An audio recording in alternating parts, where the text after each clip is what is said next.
Anna Bergstrom was 27 years old when her neighbors decided that building a cabin without visible roof proved she'd gone mad from prairie isolation. It was June 1876 in Nebraska Territory near Grand Island, and the homesteading community understood sod construction well enough to recognize that Anna's cabin looked fundamentally wrong. No peaked roof, no visible rafters, just flat grass-covered surface that appeared to be missing the roof entirely. Anna had arrived in Nebraska Territory 8 months earlier as widow of Eric Bergstrom, a Swedish immigrant who died in October 1875 when their temporary dugout home flooded during 3 days of sustained rain. A death that was preventable, horrifying, and entirely the result of conventional thin sod roof construction failing under conditions it was supposed to withstand. The October 1875 rain had started on the 10th at dawn and continued for 70 hours straight. 3 inches fell the first day, 2 inches the second day, another 2 inches the third day. Total 7 inches of sustained downpour that saturated everything and tested every structure in Grand Island area.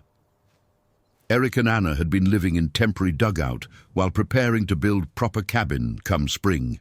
The dugout was standard construction, excavated into hillside, sod walls on exposed side, conventional sod roof across the top. The roof was 6 inches of prairie sod laid grass side up over rough timber rafters.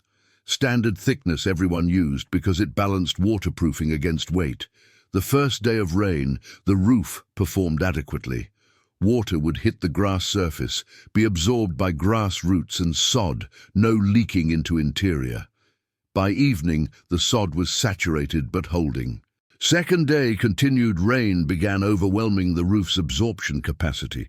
The 6 inches of sod could hold only so much water before becoming completely saturated and beginning to drip. By afternoon of October 12th, 50 hours into sustained rain, the dugout roof was leaking in multiple spots. Anna and Eric placed pots and buckets under drip points. The drips were slow initially, just annoying wetness rather than crisis. But the sod was becoming progressively more saturated, heavier, weaker. The sod blocks that formed the roof had absorbed water up to perhaps 60% moisture by weight, were now twice as heavy as when dry. The rough timber rafters supporting them were under stress they weren't designed to handle. Some rafters were hand-cut poles rather than proper milled lumber, adequate for dry roof weight but marginal for saturated weight. October 13th at 2 a.m., one of the rafters cracked under saturated sod weight. The crack was loud enough to wake both of them, sharp report like gunshot in the dark. Anna sat up in bed trying to identify the sound. Eric lit candle and examined the ceiling trying to find the source. The crack had created slight sag in roof, where damaged rafter no longer supported its section properly. Sod above the weakened area began shifting, settling lower, putting additional stress on adjacent rafters. The failure was beginning to cascade. Eric tried to prop up the sagging section from below using spare poles. Was working in dim candlelight, standing on furniture, reaching up to position support pole, when second rafter failed completely. 3 feet of saturated sod, approximately 200 pounds of wet earth, collapsed inward onto him, knocking him to ground and burying him under heavy, wet mass. Anna screamed and began digging frantically, trying to free him. Her hands clawed through wet sod, pulling chunks away. But the collapsed section was substantial, perhaps 4 feet by 3 feet of 6-inch thick saturated sod, creating massive weight crushing Eric against the floor. She could see his arm protruding from the wet earth, grabbed it and pulled, trying to extract him from the collapse. But the weight was too much for her to move quickly enough. Eric was face down under wet, heavy sod that was suffocating him, pressing his face into the floor, preventing breathing. 5 minutes of desperate digging finally freed his head. But he was already gone, had suffocated in perhaps 3 minutes under the wet sod before Anna could dig fast enough to reach him. The conventional 6-inch sod roof that everyone used because it was light enough to support had killed him by collapsing when saturated. The tragedy left Anna alone on their 160-acre claim with absolute certainty that conventional sod roofs were death traps waiting for sufficient rain. 6 inches of sod would hold light rain, but failed during sustained downpours when water saturated the earth and leaked through gaps. The solution wasn't building with different materials. She couldn't afford milled lumber. The solution was building sod roofs so thick that water couldn't penetrate before grass roots absorbed it. She'd spent winter planning and spring preparing materials, would build cabin with sod roof, 3 feet thick, 36 inches of layered prairie earth, creating living roof so massive that rain would be absorbed by upper layers before reaching interior. The grass would grow thick and strong, roots would interweave, creating waterproof mat. The sheer mass would prevent any leaking. The design crystallized through May. Build cabin 14 feet square with strong timber frame to support extraordinary roof weight. Walls would be standard sod construction, stacked blocks creating sturdy structure, but roof would be revolutionary, timber beams supporting multiple layers of sod, creating 3-foot thick living roof that would never leak no matter how hard or long it rained. The community's reaction when Anna explained the plan was immediate concern bordering on intervention. She was planning to build roof weighing approximately 20 tons, far heavier than any structure should bear. The weight would collapse the walls, crush the cabin, kill her when it failed. Conventional sod roof used 6 to 8 inches maximum for exactly this reason. Thicker meant too heavy. Thomas Crawford, age 52, a successful homesteader and practical carpenter, tried to explain why Anna's design would kill her in early June when word spread. "Mrs. Bergstrom," he said carefully, "a sod roof must be light enough for walls to support. 6 inches of sod weighs perhaps 40 pounds per square foot. Your 14 by 14 cabin has 196 square feet of roof. At 40 pounds per square foot, that's approximately 4 tons total weight. Manageable. Your 3-foot thick roof would weigh 6 times more, approximately 24 tons. No sod wall can support 24 tons. The structure will collapse.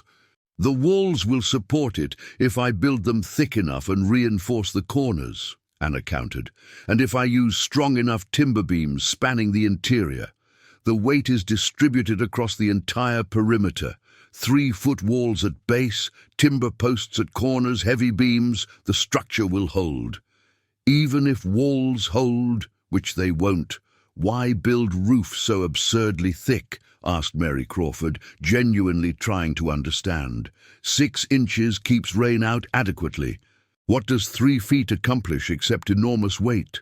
6 inches does not keep rain out adequately, Anna said flatly. 6 inches leaked and collapsed and killed my husband. During sustained rain, water saturates thin sod and drips through. Thick sod absorbs water in upper layers before it can penetrate to interior. The grass roots grow thick, creating living waterproof barrier. 3 feet of living sod cannot leak. There's too much earth for water to penetrate before being absorbed. She proceeded with her plan, despite warnings and predictions of collapse. Hired no laborers, couldn't afford them, and needed to prove the design was achievable by widow working alone. Construction began in mid-June and required solving the challenge of supporting massive weight while building structure strong enough to last. The foundation was critical, dug trenches 2 feet deep around 14-foot square perimeter, filled with rocks creating solid base that wouldn't settle under extreme load. The walls needed to be far thicker than conventional construction. Standard sod walls were perhaps 2 feet thick, adequate for normal roof weight. Anna built hers 3 feet thick at base, tapering to 2 feet at top 8-foot height. Required cutting approximately 800 sod blocks from prairie, each block 12 inches wide, 36 inches long, 4 inches thick, weighing 40 pounds. Cut them using breaking plow pulled by her horse, would plow furrows creating sod strips 12 inches wide, then cut strips into 3-foot lengths. Stack the blocks horizontally like bricks, staggering joints, building walls gradually higher. The thick walls required enormous material, but created massively strong structure capable of bearing extraordinary load. At each corner, she installed vertical timber posts, 8-inch square oak posts, extending from foundation to top of wall.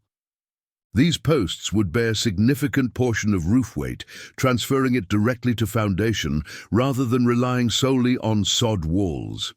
The posts cost $12, her major cash expense, but absolutely necessary for structural integrity. The interior support structure used 3 massive timber beams spanning the 14-foot width. These beams were critical. They'd support the 3-foot thick roof from underneath, preventing collapse.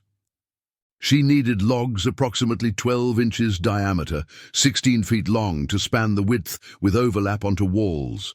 Found suitable cottonwood trees along nearby creek, felled 3 of them using axe and saw, brutal work requiring 2 full days per tree. Stripped bark, trimmed to 16 feet length, dragged them to construction site using horse and rope. Each log weighed perhaps 600 pounds, far too heavy to lift into position without mechanical advantage.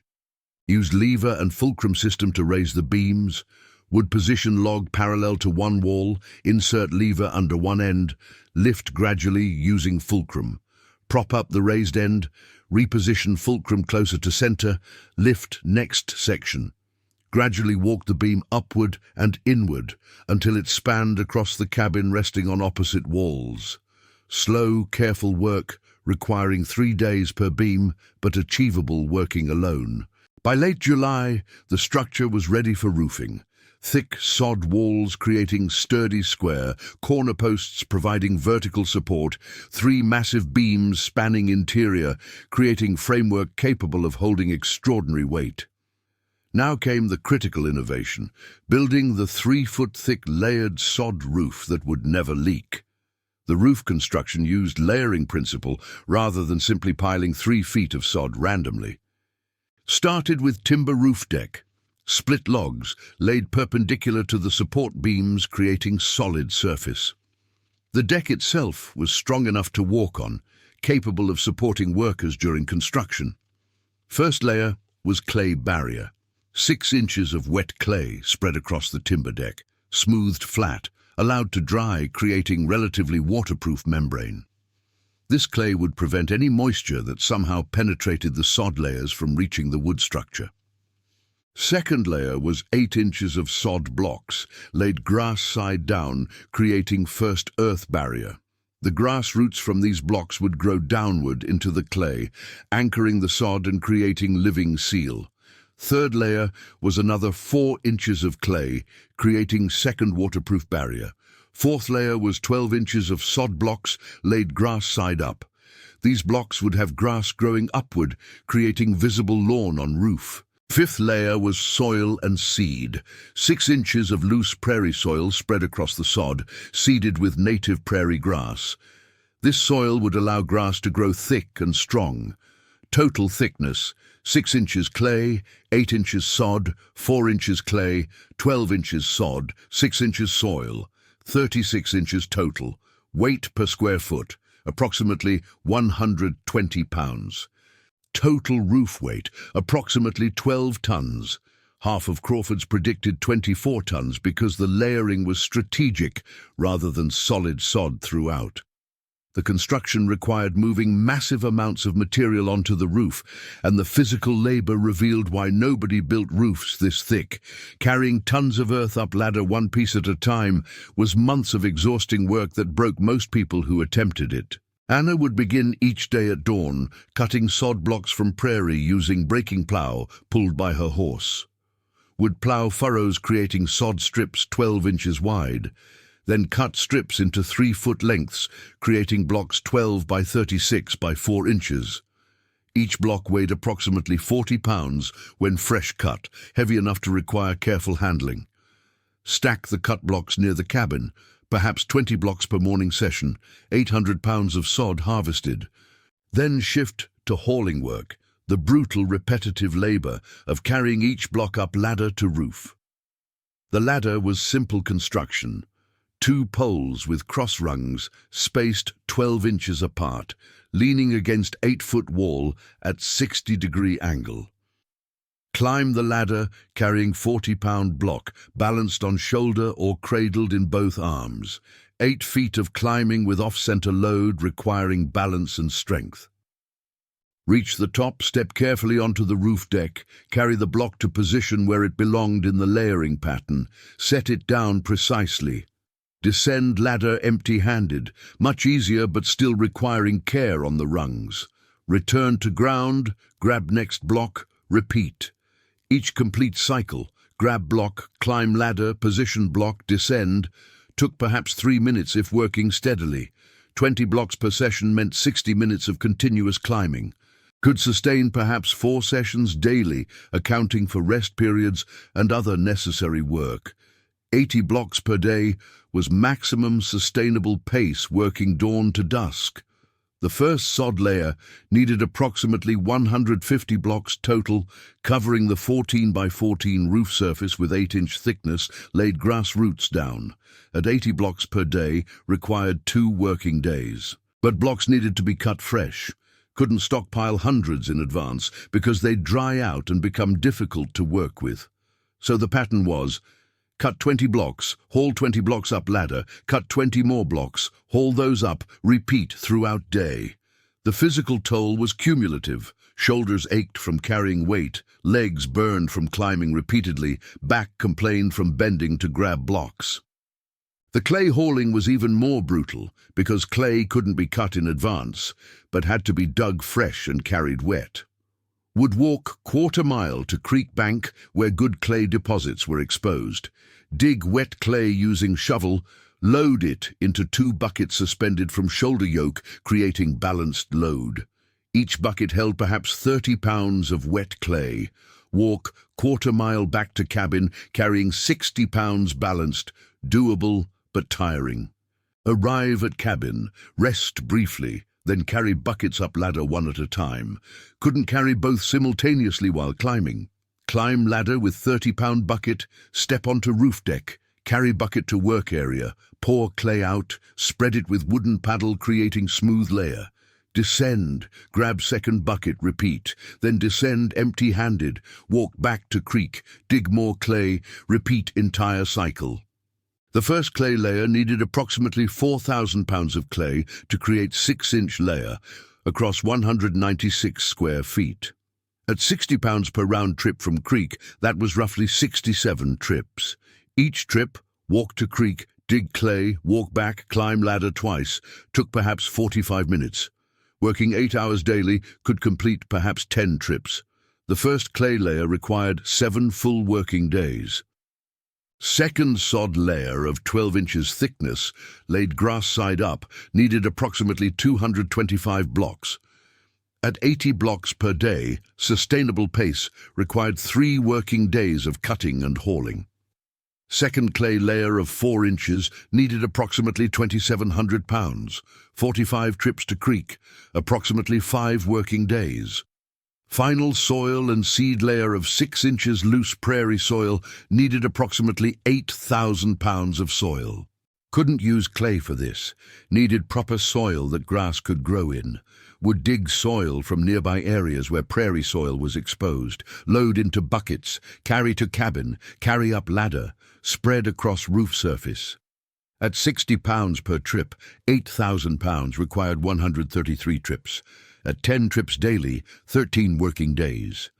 Total construction time for the 3-foot roof, approximately 35 working days spread over 6 weeks, accounting for weather delays, rest, and other homesteading work. Approximately 24 tons of material carried up 8-foot ladder in 40-pound increments, roughly 1,200 individual trips climbing the ladder carrying weight. By early September, when the roof was finally complete, Anna had lost 15 pounds from her already lean frame, pure caloric deficit from the extraordinary physical work. Her shoulders were broader, her legs were stronger, her hands were calloused from handling rough sod and clay. But the roof was done, 3 feet of carefully layered earth creating structure that looked impossible. By early September, the roof was complete. 3 feet of layered earth and grass creating living roof that looked like natural prairie growing on top of cabin walls. The grass seed had sprouted, growing thick across the surface. The cabin from outside looked bizarre. Square sod walls rising 8 feet, then flat grass-covered surface with no visible peak or rafters. Crawford rode past in mid-September and stopped to examine the strange structure. "Mrs. Bergstrom, your cabin appears to have no roof. I see walls and flat grass surface. Where is the roof structure?" Anna invited him inside through the low door cut into south wall. Crawford ducked inside and stopped in surprise. The interior was dim but dry, cool but not damp, spacious with 14 by 14 open floor plan. Looking up, he saw the 3 massive timber beams spanning overhead, the split-log deck above them, and above that, 36 inches of earth, creating the roof.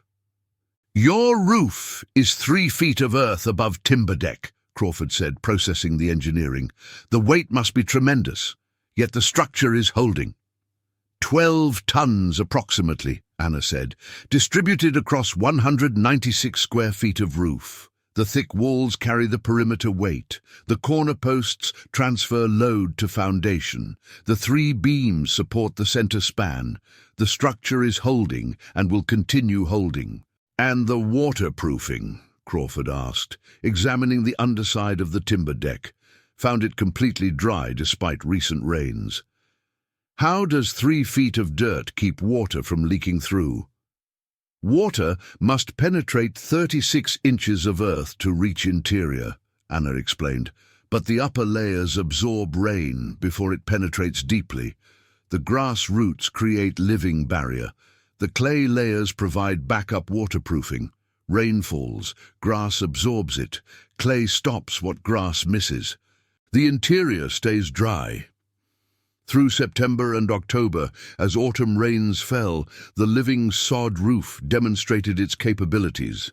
Light rains disappeared into the thick grass without any moisture reaching interior. The grass grew stronger from the watering, roots growing deeper and interweaving more thoroughly. The roof was becoming progressively better at water management as the living plants matured. The proof came during 3 days of sustained heavy rain in early November. Conditions nearly identical to the October 1875 storm that killed Eric. The rain started November 5th at dawn and continued for 72 hours without meaningful break. Total rainfall, 7 inches over 3 days. Brutal, sustained downpour that tested every roof in the Grand Island area. Conventional sod roofs throughout the territory struggled catastrophically. 6-inch sod roofs could handle brief heavy rain, but failed during sustained downpours. The water would saturate the sod completely, overwhelm the grassroots absorption capacity, begin dripping through gaps between blocks and around rafters. Crawford's cabin had conventional 6-inch sod roof over timber rafters. By evening of November 6th, 36 hours into the rain, his roof was leaking in multiple locations. Would place bucket under drip point to catch water. An hour later, new drip would start elsewhere. By November 7th morning, he had 8 buckets catching drips. Floor was wet in multiple areas, and he was seriously concerned the roof might collapse from water weight. The sod blocks in his roof had absorbed water up to their capacity, perhaps 50% moisture by weight, were now heavy, saturated, dripping. Some blocks were visibly sagging between rafters. The roof that weighed 4 tons dry now weighed perhaps 6 tons saturated. The structure groaned under unexpected load. Other households faced similar crisis. Mary Henderson's cabin developed leak above sleeping area, had to move bedding to dry corner while rain dripped steadily onto floor. The Olson family's roof began separating where sod blocks met timber ridge pole. Water poured through the gap, creating waterfall inside cabin. Multiple families evacuated to Grand Island Town Hall, seeking shelter when their roofs failed. The 3-day rain became community crisis, as conventional sod construction proved inadequate for sustained downpour. Anna's 3-foot living sod roof performed exactly as designed and remained completely dry inside throughout the 72-hour deluge. The rain would fall on the grass-covered surface, be absorbed immediately by the thick prairie grass roots growing in the upper soil layer. The grass could absorb perhaps 2 inches of rain before becoming saturated. Additional rain would penetrate deeper, being absorbed by the 12-inch sod layer, with grass roots growing both upward and downward. This layer could absorb another 2 inches before saturating. Water penetrating past this layer would hit the 4-inch clay barrier, relatively impermeable surface that would divert water laterally toward roof edges rather than allowing vertical penetration. Any moisture somehow penetrating the clay would be absorbed by the 8-inch bottom sod layer laid grass roots down, and below that, final 6-inch clay barrier before reaching timber deck. Total absorption capacity, approximately 6 to 7 inches of rain before any moisture could theoretically reach interior. The November storm delivered 7 inches over 3 days, just barely exceeding the roof's total absorption capacity. But the rain fell gradually over 72 hours rather than all at once. The grass roots and sod were continuously absorbing and transpiring moisture. By the time lower layers began receiving water, upper layers had already processed earlier rain and had capacity for more. Anna sat inside her cabin November 7th afternoon, listening to rain drumming on grass above. The interior was completely dry, no drips, no damp spots, no water penetration anywhere. She looked up at the underside of timber deck, visible between the support beams. Completely dry wood, showing no moisture staining, no water damage, no failure. Crawford arrived November 8th morning after rain finally stopped. His cabin had flooded, 2 inches of water on floor from roof leaks, bedding soaked, furniture damaged. He'd spent the night in town hall with 15 other families whose roofs failed. Now he walked to Anna's cabin expecting to find her in similar disaster. Found her sitting outside in sunshine, drying things that had gotten damp from cabin humidity. Not roof leaks, but just normal moisture from cooking and breathing. The cabin itself showed no water damage, no flooding, no crisis. "Your roof held," Crawford said, stating the obvious while processing the impossible. 3 days of sustained rain, 7 inches total. Every conventional roof in the area leaked or failed. Your 3-foot sod roof stayed completely dry. Anna invited Crawford inside to examine the interior. He inspected every corner, every wall, every section of timber deck visible from below, found no water staining, no drip marks, no evidence that moisture had penetrated from above. The 3-foot thickness had absorbed the entire storm without allowing leakage. Crawford examined the roof from outside, walking carefully across the grass surface. The sod was saturated. You could feel water squelching slightly under boots. But the grass was healthy and growing. The surface was intact, no erosion or damage visible. The living roof had absorbed massive rain, held the water in upper layers, prevented penetration to interior. "Your roof weighs 12 tons dry," Crawford said, doing calculations. "Saturated with 7 inches of rain, it's probably 14 or 15 tons now, yet the structure is holding without stress. The thick walls and timber posts are supporting extraordinary load that would have crushed conventional construction." He examined the construction more carefully, the 3-foot thick sod walls at base, the oak corner posts embedded in the walls, the massive interior support beams. Everything was engineered to handle the weight that conventional wisdom said was impossible. "The conventional 6-inch roof everyone builds leaks because it's too thin," Crawford concluded. 6 inches can't absorb sustained rain before saturation and leakage. Your 36 inches absorbs rain in layers, preventing penetration. The solution to leaking roof isn't better waterproofing of thin structure. It's making structure so thick that water can't penetrate before being absorbed. By spring 1877, 9 households in the Grand Island area had built thick sod roof cabins using Anna's layering principles. Not all went to full 3 feet. Some built 18-inch or 24-inch roofs as compromise between weight and waterproofing. But all used the layering approach: clay barriers, multiple sod layers, upper soil and grass, creating living roof that improved with age. Anna became respected consultant, helped neighbors plan roof construction, advised on structural support needed for different thicknesses, designed clay barrier systems. Was paid in labor barter, sometimes cash, occasionally supplies. The income exceeded anything she'd had as Eric's widow. She lived in the thick sod roof cabin for 28 years, from 1876 to 1904, when she sold the claim and moved to Omaha. The roof remained functional through those years, the grass growing thick and strong, the living system becoming progressively better at water management. Anna lived until 1934, dying at age 85. Her obituary mentioned her widowhood and homesteading, but focused primarily on the 3-foot sod roof, the structure that proved waterproofing wasn't about thin barriers, but thick absorption.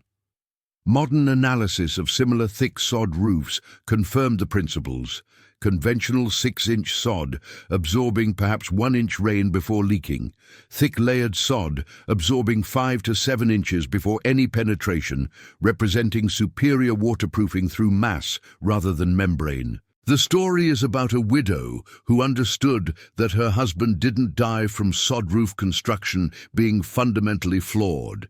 He died from sod roof being too thin, who recognized that making structure heavier was acceptable if it prevented death from leaking, who proved that the driest roof isn't the lightest, it's the one thick enough to absorb what falls, because sometimes the best waterproofing is having so much material that water can't penetrate it all. The roof, everyone said, was impossibly heavy, never leaked, while light conventional roofs failed.